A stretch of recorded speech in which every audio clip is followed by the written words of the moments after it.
What is up, everybody, and welcome into the Keeping It 1000 podcast presented by DraftKings Sportsbook, America's top-rated sportsbook app. Use promo code DNVR when you sign up. I am joined by my esteemed but also feisty colleague here, George Karl. He's come in a little feisty today, as he has the last couple of weeks.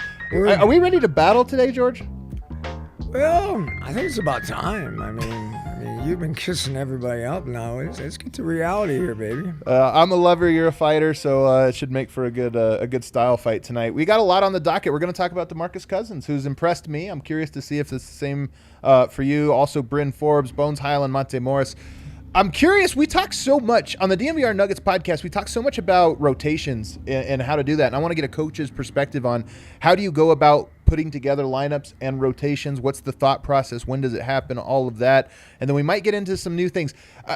I know he doesn't want to jinx it. I hope he doesn't feel I am. But I think as we should find out here within the next month, George Karl finally getting into the Hall of Fame. He's been nominated. Congratulations to you, Coach. And we're going to get into that as well. I know, I've said this before, I know that's important to you. I think I even have a sense of how important it is to you, even though you've been very gracious in talking about it and what it would mean. Well, I think it's important to my basketball family. Yeah? And that's what makes it important to me. I've been given a lot of great assistant coaches. I mentor a lot of them now. And the friendships and relationships that you have in sport are deeper and stronger. And I think it would be fun to have that celebration. Not only for me, but for all the guys that are kind of in my circle or on my tree or whatever you want to define it as.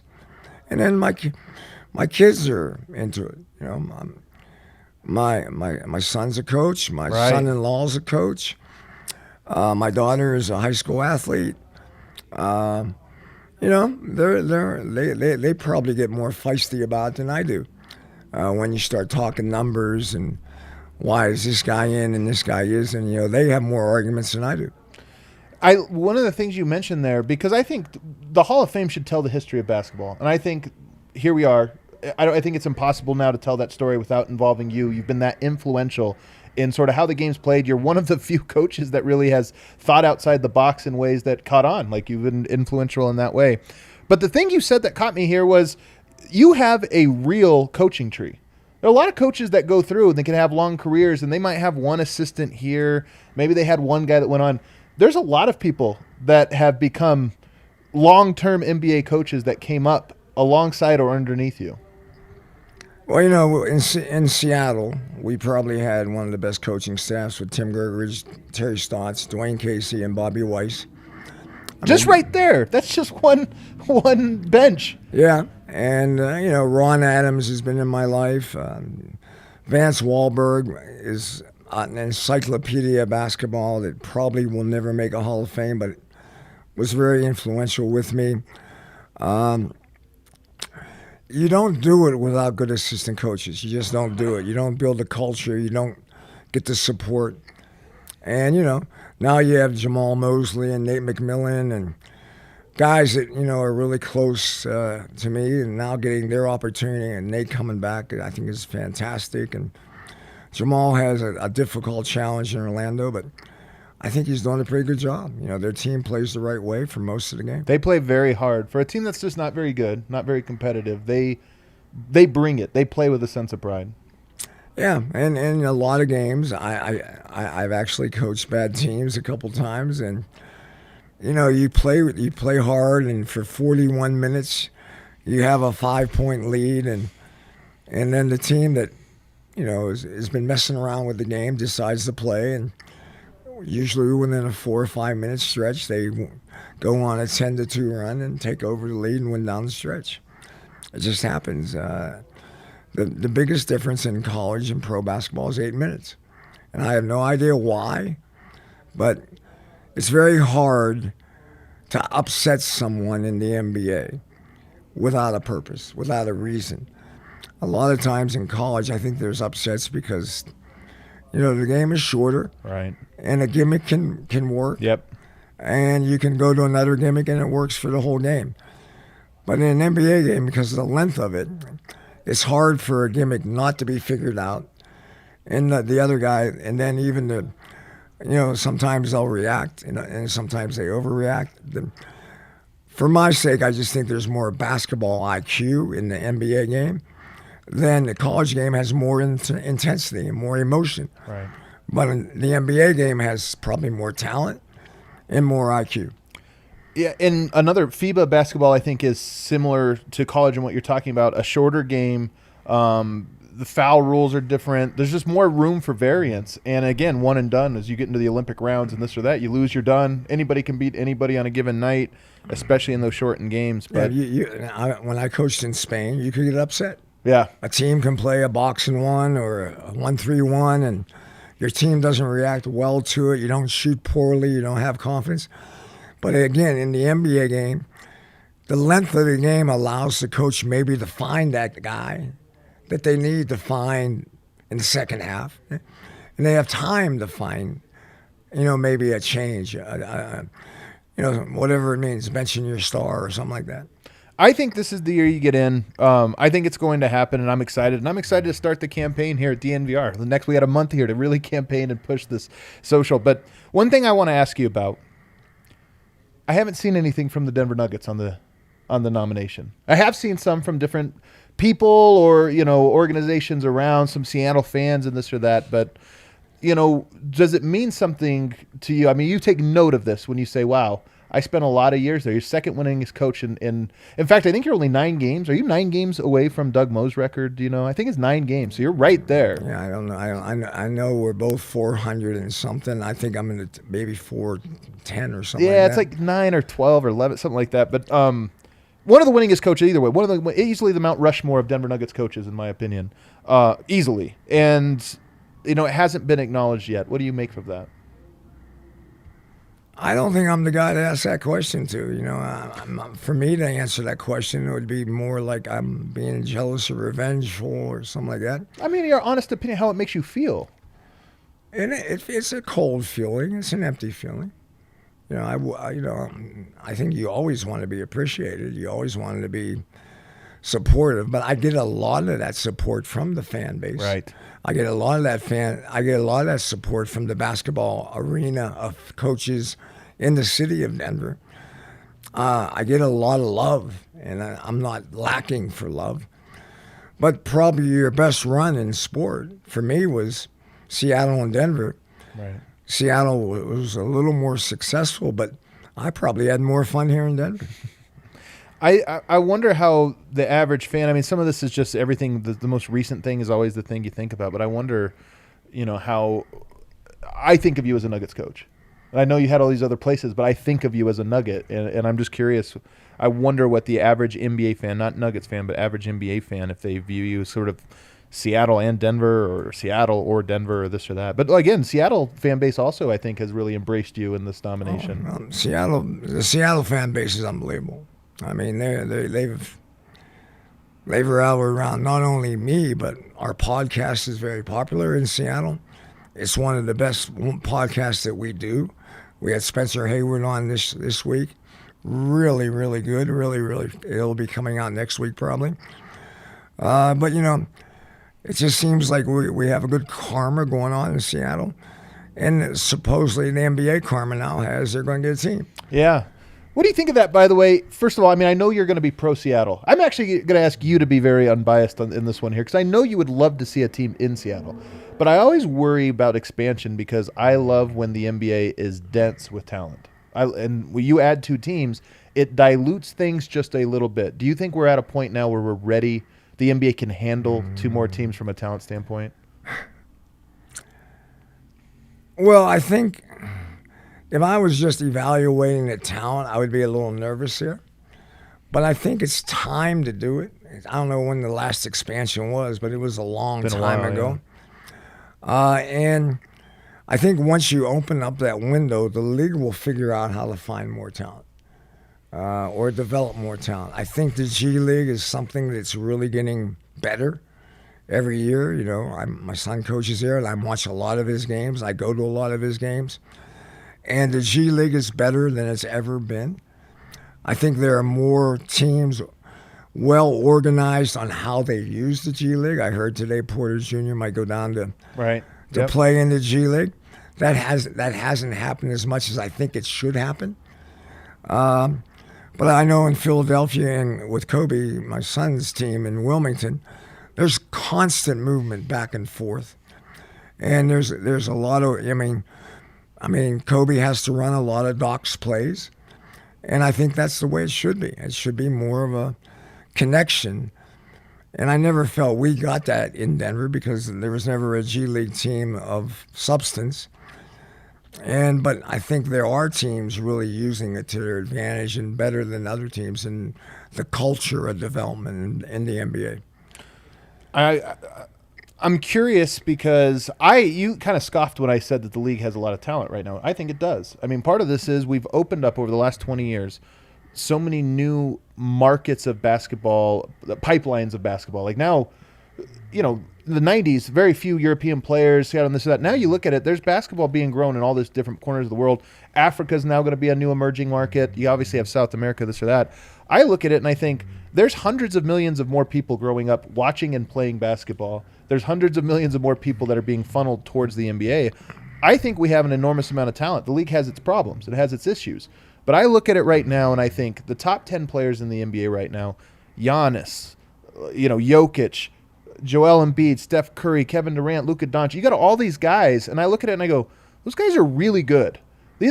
I think one of the problems people are having, I talked about this earlier on the week on one of the shows, but one of the problems people are having is we've always had a Michael Jordan and everybody chasing him, LeBron James and everybody chasing him. I think we have a league right now where we have 6 or 7 guys that at any given night could be that guy that everybody's chasing. So I think, and you kind of scoff, so I'm wondering, I think there's a lot of talent in the NBA right now. Do you feel differently? What I feel right now is there's parity of very good teams. I might say that list might be 10 or 12. Yeah. But there's not a substantial. Who was the best team in the NBA? Who is a team that? We don't have an all-time team right now. You don't have a team that you're scared of. Right. In a good way, that's good for Denver. Right. Because, the team is everybody I think thinks is the best is Phoenix. But, they're beatable. Phoenix is they got they got to the finals last year. But I didn't think they played very well in the finals. Now again, Milwaukee had to learn how to win in the finals, and Phoenix has probably got to do the same thing. But the parity in the league is below Phoenix in my mind. I mean, the East has 2 teams, 1, 2, and 3 in the league. In the top of the league, you got Cleveland and come on, teams? You got 2 teams, Chicago and Cleveland, that didn't make the playoffs last year. Okay, and Miami. Both of them very different there this year. It's important to mention they've changed their rosters. They make a hell of a trade, and it works. Yeah. It worked. It worked almost in every area. DeRozan, Caruso, all those guys came in and have had a dynamite personality, added personality to their basketball team. And DeRozan, I think, in the last month, you got to talk to him about MVP. Mid-range has come back. He's making some guys feeling good about shooting a 17, 18-foot jump shot because he doesn't shoot many threes. He's one of the all-timers at that mid-range is the thing about it. And, I always get annoyed when people talk about, the mid-range, people said it wasn't good. I think, and this, there are great mid-range. Chris Paul, mid-range artist. Teams are going to concede the mid-range. He's going to take a lot of them. In the Bulls, I think, have found the right balance between putting pressure on the rim, putting pressure from the three-point line, but being willing to take that mid-range as a result of where those pressures are now going, and it alleviates some of it. So, DeMar DeRozan, by the way, I'm really happy for DeRozan. Can you think of a player that you've seen whose image as a player, meaning how people thought of them, had changed this late in his career? He's 32 years old. I feel like this year, his sort of legacy, I don't like to use the word legacy, but the way he's sort of viewed has been elevated more than at any point in his career. Yeah, and I actually think he was going down in his career. His last couple of years in San Antonio, he was a good player, but I think everybody was saying he seemed like he was fading. And the new life has come to his body. He's bouncier. He's better defensively. And he makes unbelievably difficult shots every night. Yeah. I mean, his shooting percentage is kind of reminds me of like what I played in San Antonio with George Gervin. Gervin, when he got going, yeah, I didn't know what the defense could do. Yeah, he's just so hot. He gets to his spots. And the shots he can generate for himself are kind of unguardable. To shoot 60 to 70% from in an NBA game, well guarded, right, that doesn't exist. It doesn't. There's not many. I mean, well guarded shots don't go in the NBA. Well, there's some guys that they do go in. And he's so good, like his footwork, he's so technically sound that everybody knows where he wants to go. He wants to go to that left hand and get to that left elbow and elevate. And nobody can stop him from doing it. Because if you overplay it, then he goes right. And it just... Yeah. It seems like he's bigger than he ever has been. You know, he's shooting over people at such a confident way that it makes him actually look like he's taller than everybody. This is one of the themes of our show that we've talked a lot about is, you know, basketball. This is what makes basketball so interesting. We always think about value for players in this vacuum of like, he is this caliber player. Well, he was a different caliber player in San Antonio than he was in Chicago. And I think one of the lessons I hope fans kind of take away from that is like, basketball is this evolving thing. And sometimes the combination of a team combination around it, how it fits in, can elevate a player. And that's what I think. He's in a very good situation. Not that they make it easy for him, but that he fits exactly what they need, and they cover in the areas that he needs covered, and it just blends together. And that brings us to what I know everybody's really curious about, and that is Demarcus Cousins. He's now 10 games into his Denver Nuggets tenure, and the Nuggets are 10-0 in that time with him as a player. First, are you surprised at all, and are you impressed with what Demarcus Cousins has done for the Nuggets over his 10 games, but in particular over this last handful? I am extremely happy. I mean, I've always felt DeMarcus, you know, his weakness was over playing a 35 or 40-minute stint on the court. He would find something to disrupt him, and he couldn't let it go. You know, he would carry a negative play. Instead of one or two plays, it could last a whole quarter. Right. And the energy that caused blame and shame on your team in the middle of a game. I mean, you can't have finger pointing and arguing and aggressive. I mean, you can have it. It might happen a half a dozen times in a season, but with DeMarcus, it happens too often. That's gone now. That doesn't exist. So what you see is his size and his hands, and his basketball IQ, his ability to pass the ball. And he's learned playing with the Golden States and with teams that are trying to win a championship how important chemistry and connection is. And he's now he's always been a little bit of an ass. Yeah. I mean, a good one, a bully, a physical presence on the court. And he always was good at that, and he'd get mad when the referees would blow the whistle on him. But he's always been a presence. And now he's doing it in that short minute stint and doing it really, really well and kind of being the leader of the second unit. Yeah. You mentioned that attitude stuff that you're talking about. It's really energy, I think, is the better way to say it, the negative energy. The Nuggets are 10-0 with him. Is there a reason to think, well, maybe it's easy to have good energy when everything's going well? Like, we actually haven't seen that much adversity in his time with Denver so far. So are you checking this box and say, good, an area he's grown and he's bringing this, or is it still, let's wait and see what happens when the Nuggets maybe go through some adversity with him?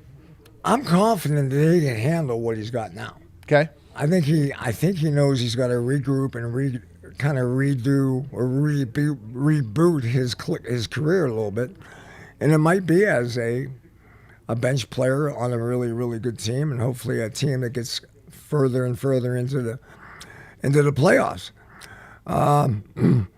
So I'm confident in that. Now, you know, if all of a sudden you're going to try to expand him to 25 minutes, I still think I think he has a hell of a chance of handling that with some team.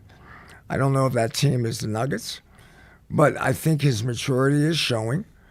And as I said, I mean, I've always thought he was a smart basketball player.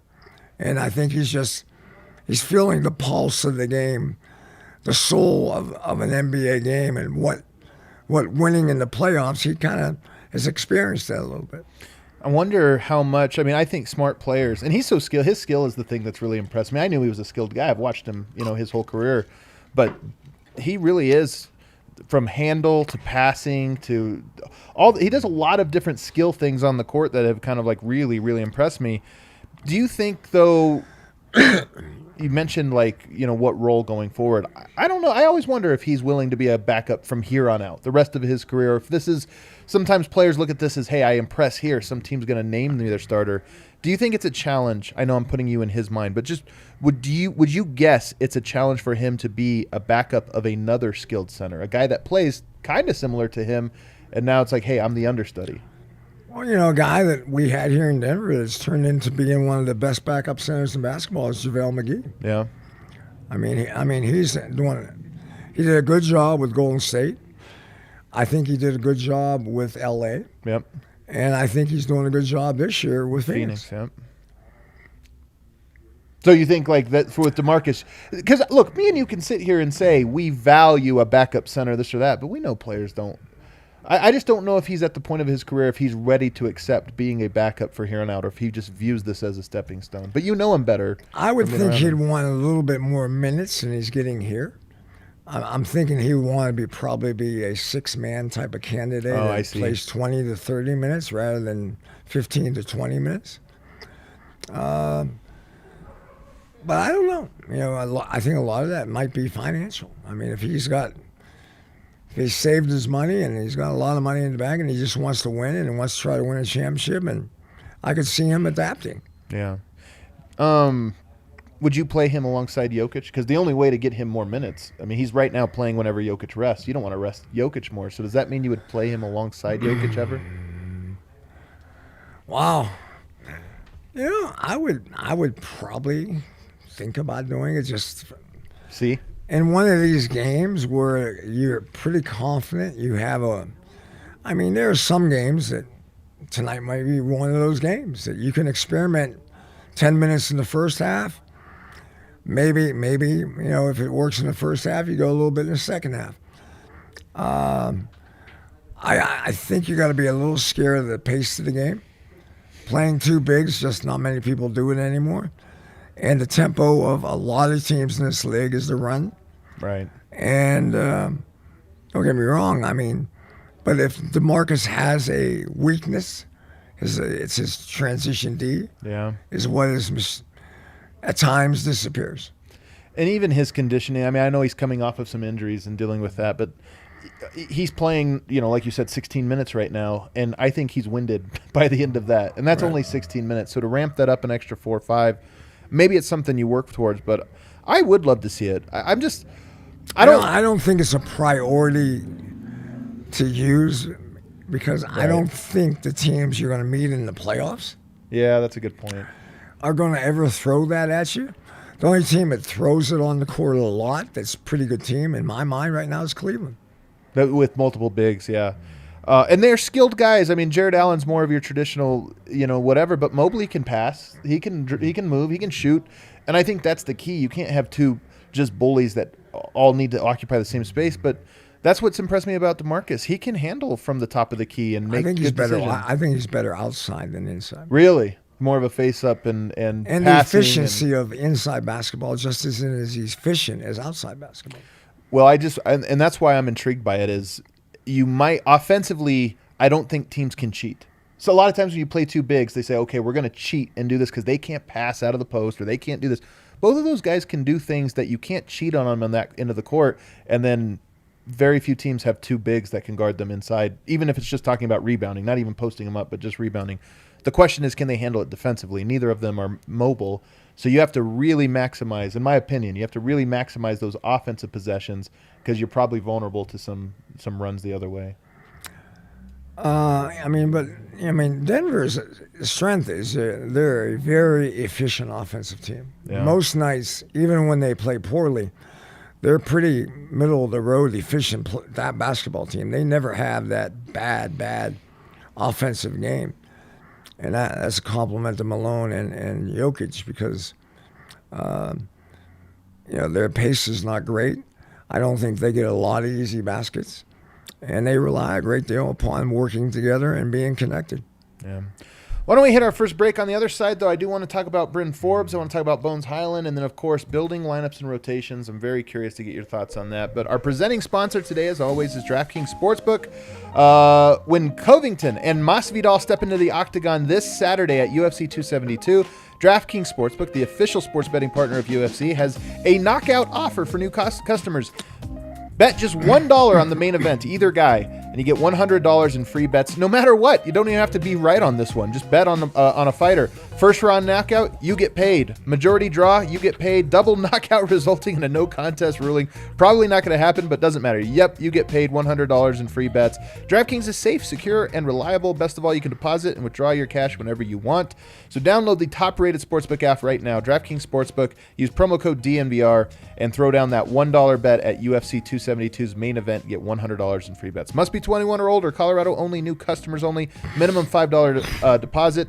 Restrictions apply. See DraftKings.com/sportsbook for details. And if you have a gambling problem, call 1-800-522-4700.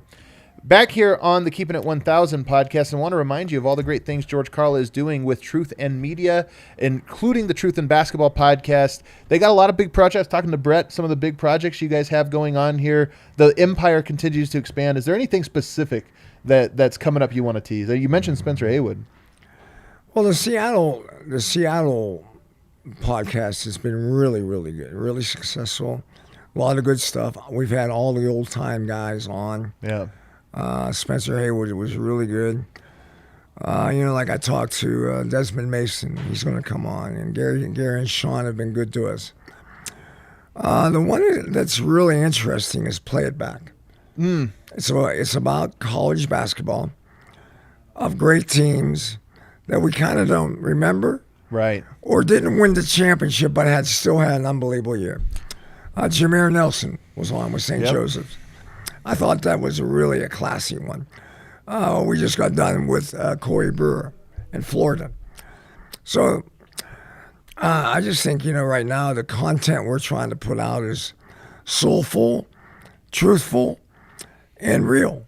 And more of kind of celebrating not necessarily the top of the mountain, but teams that did it the right way. Teams that were really overachieved who they were and surprised people and did it in a classy way. And this is one of the things, this is also, I think, become a theme of our conversations as we're talking here. I mean, you do the Forgotten Seasons shows as well. Like, all of these talking about great teams, the great history, somehow we only ever remember the one winner or this or that, but there's so much more to it. And I just, that's the way I approach sports. There's so many stories to be told and so many things you can learn from those stories along Sometimes the way. The losing story is actually better than the winning story, but no one reads about the losing story. Man, one of the great sports movies of all time, the original Rocky, which won an Academy Award. He lost. He went the distance. That's the story. But you're right. That was the story, and so I'm with you on this. Bryn Forbes, as this Nuggets bench has been rolling lately. Bryn Forbes has exceeded my expectations. I mean, he's shooting 45% from three. Maybe it's as simple as that, but he's done some other stuff. What have you seen out of him since joining Denver? I see a San Antonio Spurs basketball player. Oh, I love that. A guy that knows shot selection, knows, his job is to make threes. But his job is not to be a volume three-point shooter. His job is to try to get quality threes. And his other end of the court is not bad. He's impressed. He's a defensive, focused guy. Doesn't have maybe the size and length that you might want at the off-guard position. But in the same sense, he's fundamentally sound. He's smart. And I don't think he's become a dynamic three-point shooter yet, but I think we all think he's going to get better and be maybe more assertive. And what I see when we've added him to the team, all of a sudden everybody else is shooting the ball better. Interesting. I've always felt a great shooter makes other guys shoot the ball better. And I think there's something to that for sure. And I think that's what happened is this team kind of was up and down on the three ball. They're not as much up and down anymore. Shooting is contagious. That's how I say. That's a good one. It's contagious.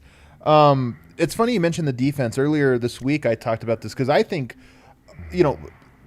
my perspective on him is he's not a good defender. And early on, I thought he was getting cooked. He was getting singled out, this or that.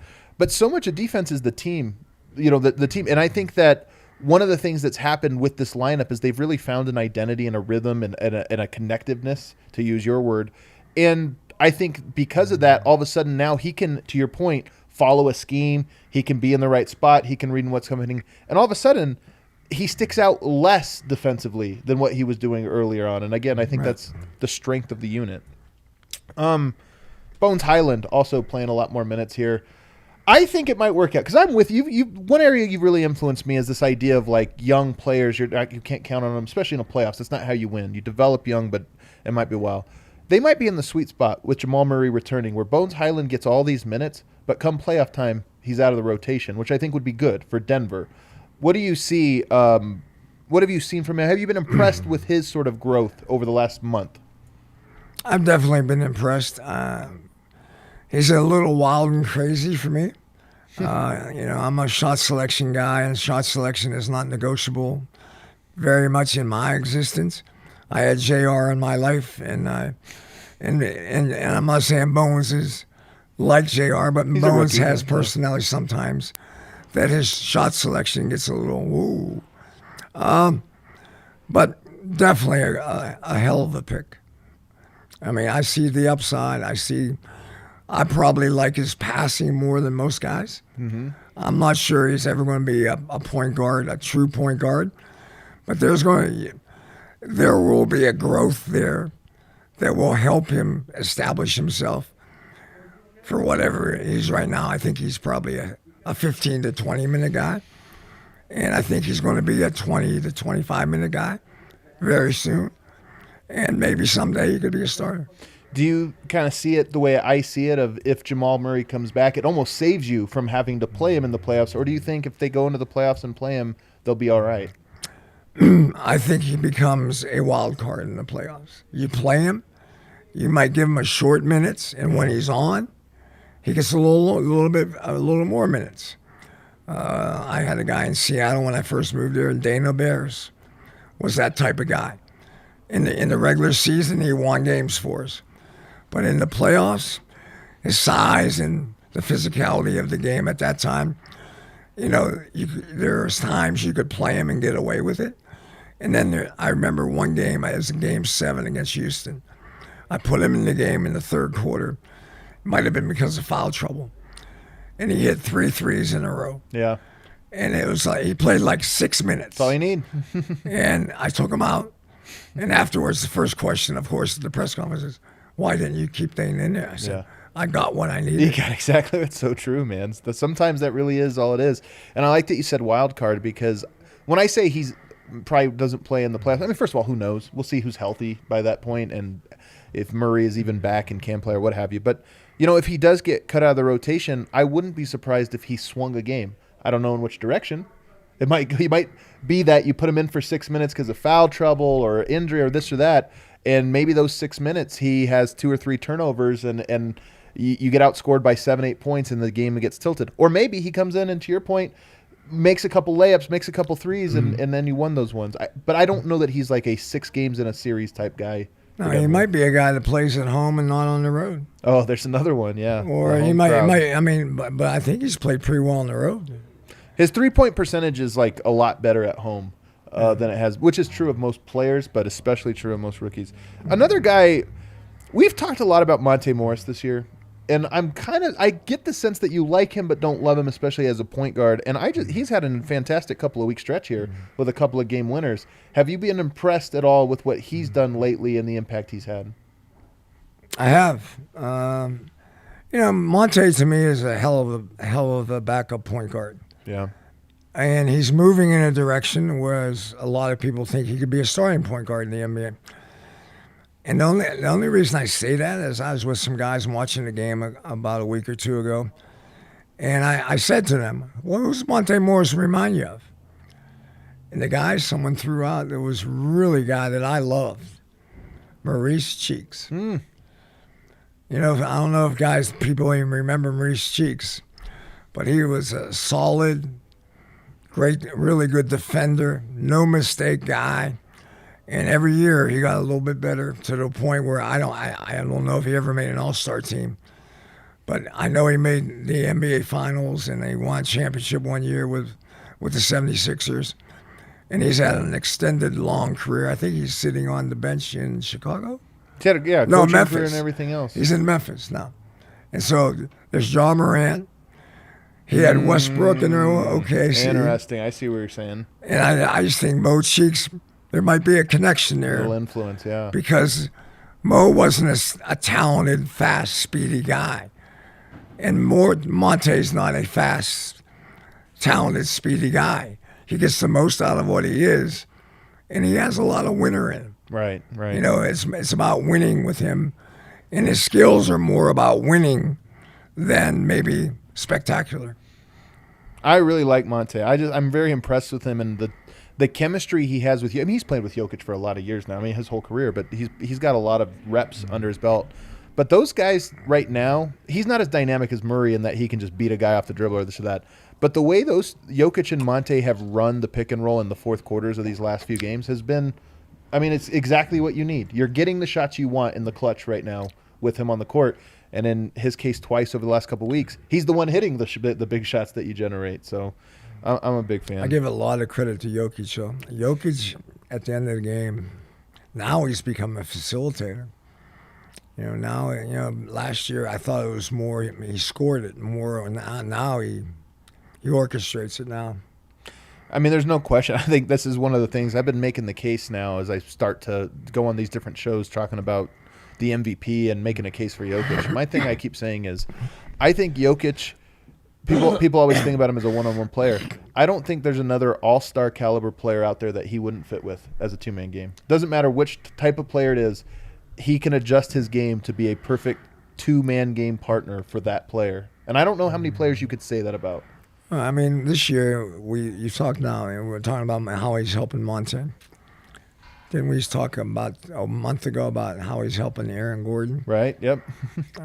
Will Barton and him have a good two-man game? And it's... I don't know. The MVP stuff is just. I've been as one of the conversations on national media is right. The MVP race, and I just get crazy about it. I mean, Jokic was the MVP last year. He has an injured basketball team. His probably their two best shooters aren't on the team, and he's made this team work, and he has better numbers than he's ever had. Right. So how can't you talk about him? and he plays every night. Yeah. I mean, he missed a couple games this year, but basically he plays every night. It's suspended and then a wrist injury for, I think, 5 games or something like that. So it's not like it's that many games.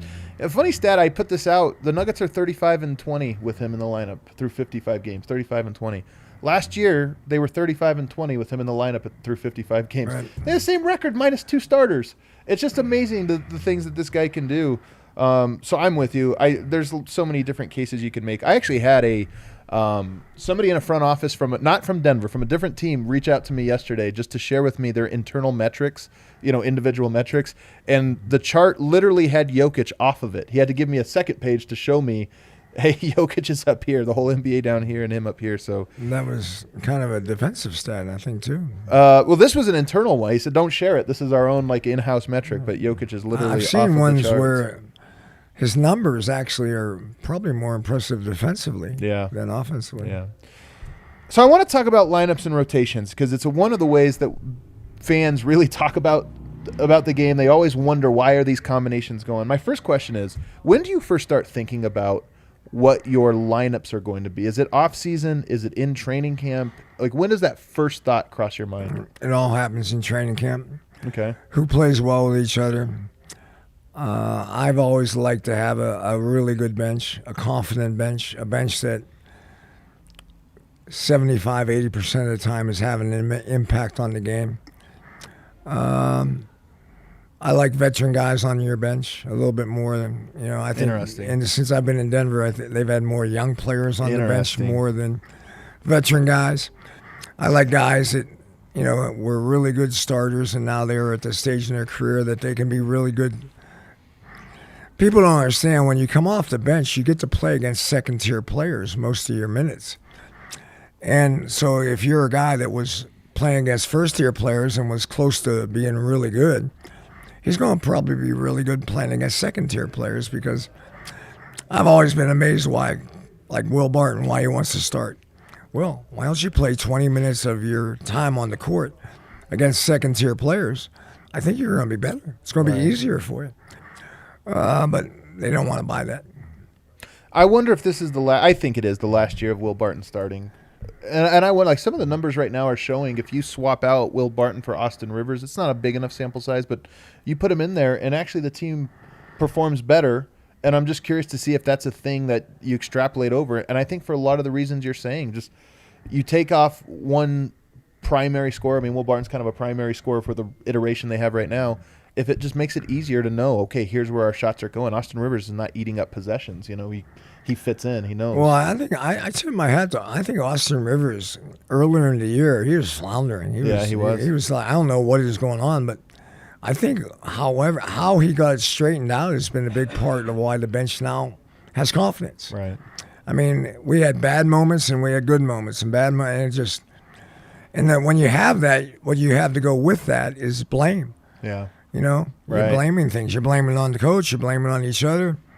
You're blaming it on taking too many threes, whatever the analysis was for the failure.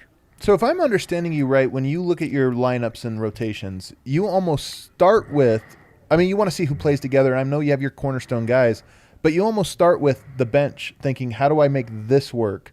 And then kind of go from there. Well, I talked about Corey Brewer. He was on the show. I talked to Corey yesterday, and we were all talking about how he and Andre had this chemistry. Yep. From the very beginning in training camp, you knew that Andre loved the guy who could really run and get ahead of the pack. Corey had a backdoor move. He had a lob action. They're all and Andre they fit. And I thought, then we always had a big plan with them. We had JaVale or, Al Harrington or somebody like that. And it was just, I probably do think about the bench as much as I think. I don't think I think about the bench probably first, but I definitely think I think about the bench as much as I think about the starters. Starters aren't, it's how you rotate the game and having different personalities. Some nights you want to maybe rotate little. Some nights you maybe want to rotate big. Sometimes you rotate defense. But you got to have a personality. And the more personalities you have, then the more cards you have to deal in the game. Do you ever look at for like a death lineup, meaning a five-man lineup that can really cause some damage, but it's maybe not a high-minute one? Just like, hey, I want to arrive at this point for 5 minutes or 3 minutes in the first half, 3 minutes second half. Well, I think for the most part here in Denver, we, especially when we started Costa Kufis and Kenneth Faried, we always had one spot and sometimes even two spots that the guys starting aren't guaranteed to finish. Right. And I think that was fun as a coach. When it works, it's fun. When it doesn't work, it's painful. But it's fun when you have the... And so what I was doing as the game is going on is, how am I going to finish? So in the second quarter, I'm already trying to figure out what is... And sometimes the game dictates how you finish, but, how do you put your best team on the court for the game at hand? As I said, some nights, Al Harrington's lack of defense was no problem. And then there are other nights that Kenneth Faried's offensive rebounding was a better choice. And then there's every once in a while you could play two bigs. So, different, as coaching, and having one window and maybe 1.5 windows of how you finish, it makes it fun when it works. Let's forget Jamal Murray and Michael Porter for just a second. Is there a lineup Denver has that you think, I would love to see that group of guys out? Even if it's a 3-man lineup, 5-man lineup, whatever it is there a combo you're like, that's kind of where I would try to go a lot? Well, to me, with the team right now, you got three I think Gordon, Jokic, and Monte Yeah. are, to me, are guaranteed in the lineup. Yeah. And I think that gives Malone an ability to play around and find who the fourth and fifth guy are going to be. He's acted that way, by the way. Like, Barton hasn't closed every game. Jeff Green hasn't closed every game. Right. Sometimes Austin Rivers gets the nod there, or somebody else. Yeah, and I think Austin Rivers actually has gotten the nod a lot. Yeah. Because I think probably because his size and his defense, Yeah. and his also when they play three little guards, it's always kind of been my thing. Play 3 point guards, and Austin Rivers is not a point guard, but he has good passing skills and good decision making abilities. This question comes to us from the audience from Big Honey 123. He asks if the Nuggets get their full starting five back before the playoffs, and I think they will. I mean, we'll find out with Jamal, but it looks like Michael Porter coming back. Who would you want to see in the 8 or 9 man playoff rotation? So you have to add back a Michael Porter and a Jamal Murray. So we can go ahead and make this easy and say Jokic is in there, Monte is in there, Aaron Gordon is in there. After that, Will Barton's in there. Oh yeah, that's a tough call, and I'm not sure.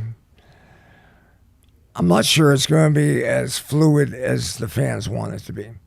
Jamal Murray has a tough injury. Michael Porter back is not my favorite injury either. I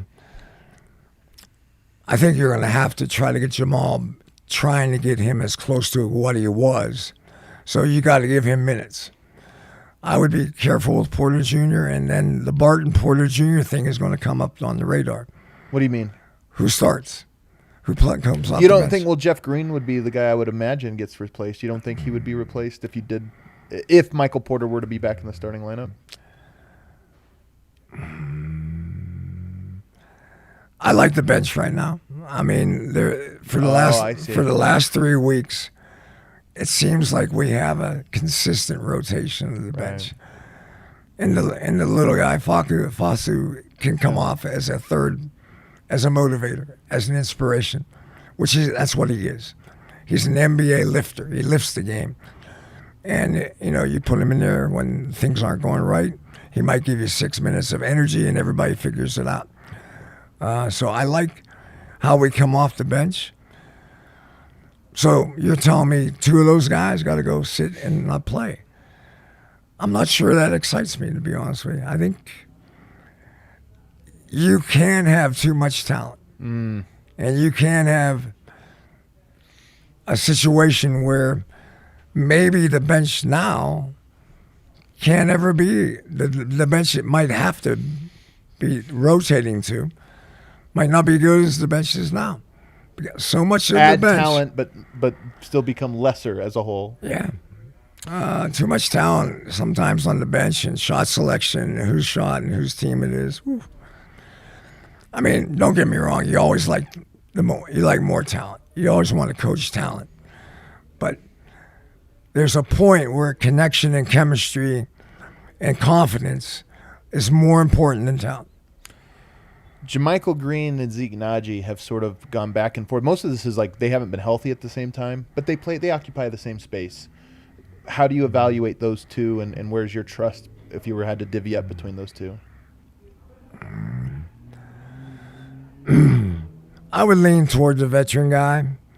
I think he's starting to play better than he played earlier in the year. He's been great the last 5 games or so. I think it would probably maybe be a little more of a game plan in the playoffs. Interesting. Are we coming off the bench and do we need a defender in there, or do we need an offensive lift in there? I think Green is more of a physical player, more of a rebounding player. And again, I just think you're going to play Bones back in the backcourt. Porter Jr. is a young player. I just think you might be pushing your limit going with a lot of young players. It's funny because what you're talking about here about veteran players off of the bench, Denver's renaissance with their bench, I call it a renaissance here. It's only been 10 games or so. Their renaissance has featured Bones, a very young player, Bryn Forbes, who's a veteran, Austin Rivers, who's a veteran, JaMychal Green, who's a veteran, Demarcus Cousins, who's a veteran. So to your point, you get a little bit more veteran, and all of a sudden that lineup's rolling. I mean, I think it also has to do with the pieces fitting, but it's not lost on me that it's also just guys that maybe are easier to adjust to what is needed. Veteran players make it fit. I like that's a good young players. I like that. Don't make it fit because they don't know how. They're still learning the game. You got it. That's interesting, man. I think you're onto something for sure on that one. Demarcus Cousins in the playoffs. This isn't a universal truth, but oftentimes teams get smaller. I imagine there might be games where Demarcus Cousins just doesn't play or plays significantly fewer minutes than what he will in the regular season. Can you foresee a scenario where you get into a matchup that's like, hey, this isn't for you off the bench? And how, again, we're talking about the positive attitude things. How do you handle it if he doesn't play, the team loses? Are you concerned at all that maybe that doesn't sit well? I think DeMarcus is going to take whatever is dealt his way. I don't think he's going to rock the boat. I mean, it might determine what he does next year. Right. Yeah. Because I think he's got to figure out what he wants. Does he want to be, as we talked about before, does he want to be a bench player on a good team? Or does he want to establish himself on an average or below average team as a starter? I actually think DeMarcus is leaning, from what I see, he's leaning towards being on a good team. Interesting. That would be. I'm surprised at how much I've taken to Boogie. To be honest, he hasn't been my favorite player because all the reasons you're talking about. You can see the negative energy, and I've played basketball long enough competitively to know what that's like, to know guys and what that's like. So I haven't been the biggest fan, but I've been extremely impressed, and I'm almost shocked at how much I sort of like look forward to watching him play every night because he really is a fun player. Kale, you have some questions for us here in the chat. We got about 5 minutes here. Just a couple. Just a couple here. We got some good ones. Thoughts on how big it is that the Nuggets have a G League team to send MPJ to now? How could it affect the Nuggets team he coached if he had one? I think it helps if Michael Porter Jr. came on the team today, he would be practicing against the staff and not the basketball team. As where you can make your G League practice. You can make your G League play games. And he's going to get quality minutes in the G League. And I think his rehab or his confidence or his feel for the game of basketball will come back faster by playing in the G League than trying to play in an NBA game and maybe play well sometimes, but then also play poorly. Yeah. So I think baseball has done it for years. It's true. I think football is actually trying to search for a minor league system of some way to where they can hide some players or develop some players. And then if that works out, you might be able to take a player down there and injury-wise, get him healthy by playing rather than just saying he's ready.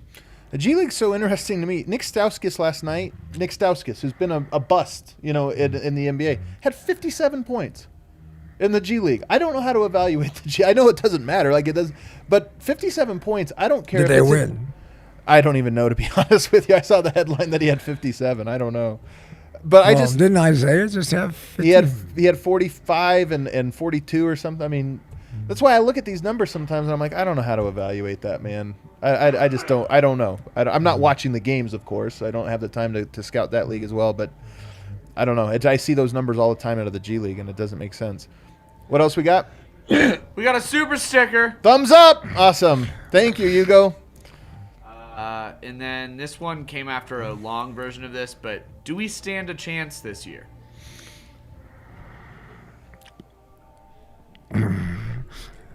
I would probably put the Denver Nuggets in the second tier of possibility. But the first tier doesn't have a lot of teams. The first tier might, in my mind, have 2, maybe 3 teams. Phoenix? Who are the other ones? I'm going to give Milwaukee their respect. And somewhere in the second round, one of those teams, Philadelphia, Chicago, is going to identify that they're for real. I don't know who I'd bet on. I'm kind of like Philadelphia a little bit. I thought, and the reason I say that is because I said Harden was going to be a failure in Brooklyn, and he was the man in the room. He was the guy that composed that team, And if he can compose Embiid into playing the right way all the time, and he play at an all-star level, that's pretty powerful. Yeah. And the Maxey, the kid from Alabama. Yeah, Tyrese Maxey. That kid's coming. Yeah, he's a good player. That kid's coming. He can score the ball. He can get where he wants to on the court. What else there, Kale? We got another one? All right. Really kind of last one you didn't answer is, why does Embiid get more free throws than Jokic? The only thing I can say to you is I think Embiid is more athletic and more physical than Jokic is. Jokic has got great footwork. He plays in slow motion. I just think, I think Embiid does it with athletic talent and a wow factor, as where Jokic does it with fundamental footwork and cleverness and cuteness. He reminds me a little bit of how I felt about Tim Duncan. Tim Duncan was a great player that no one ever thought was a great player. Yeah. I think that does it. Did we have another one, Kale? I saw there was one more on there. Okay, that does it. But you already answered it. Okay. Coach, this was a good episode. I didn't think we got angry enough. I know. I thought you were going to get more mad at me. Well, you're kissing up to him, so I let you have that. You always is it? You're tuning into the shows, I take it. Then that's where you're getting this from. I don't care about all the shows. I mean, some of them I do. There you go. If I have days like today, I go bike riding. I usually listen to something. There you go, man. It is nice. This is a perfect day for a bike ride. Well, I appreciate it. It's been fun. Don't forget to check out all the great stuff they are doing over there at Truth in Media, including the Truth in Basketball podcast. And subscribe. You might have caught this one today live, but if you didn't, this is in podcast form on the Keeping It 1000 podcast. It's in all your podcast feeds, Spotify, Google Play, Apple Podcasts, wherever it is. So go there, subscribe, leave a 5-star rating and review, and we'll see you guys next week.